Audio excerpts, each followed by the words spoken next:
At the beginning of the second week, the blastocyst is partially embedded into the endometrium. The embryo is a bilaminar disc, dorsal epiblast layer and ventral hypoblast layer.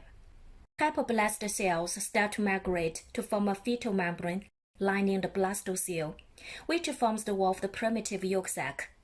The primitive yolk sac is filled with Fetal fluid, nourishing the embryo during the early stage. By the 10th day, epiblast cells differentiate into extraembryonic mesoderm.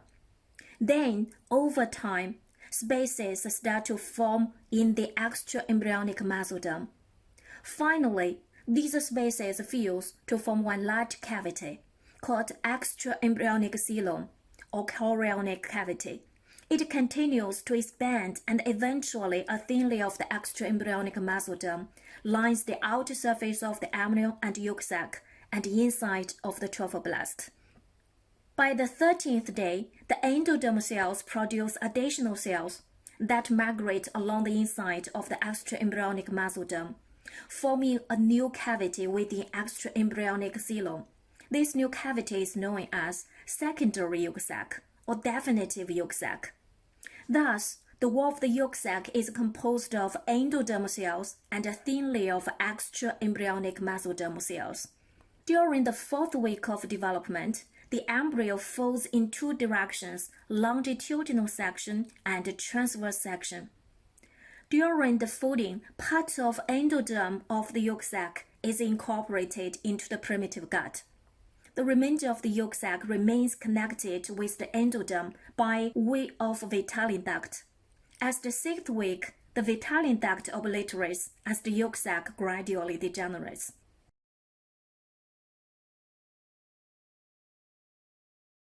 Although the yolk sac degenerates, two important types of cells are reserved. One is primordial germ cell. Primordial germ cells are derived from the endoderm lining of the wall of the yolk sac, close to the region of the allantois.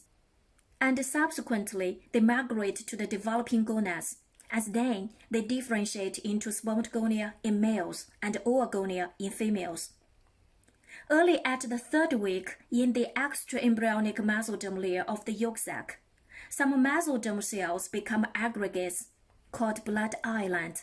Each blood island segregates into a core of the embryonic hemoblasts, surrounded by flattened endothelial cells.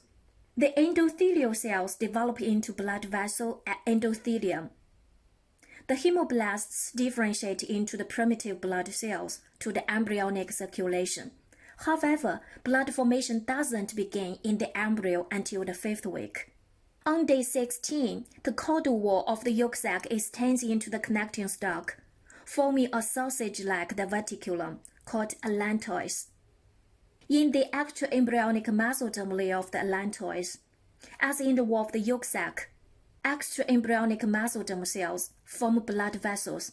Later, these blood vessels of allantois become umbilical arteries and veins. During the folding of the embryo, part of the endoderm of the yolk sac is incorporated into the primitive gut. Allantois is incorporated into the umbilical cord and connected with the hindgut. As the intraembryonic part of the allantois from the umbilicus to the urinary bladder forms a tube called urachus. After birth, the urachus becomes a fibrous cord called median umbilical ligament, extending from the apex of the urinary bladder to the umbilicus. This is allantois. Now have a quiz. Which of the following doesn't pass through the primitive umbilical ring? Please make your choice. Thanks for listening. See you next time.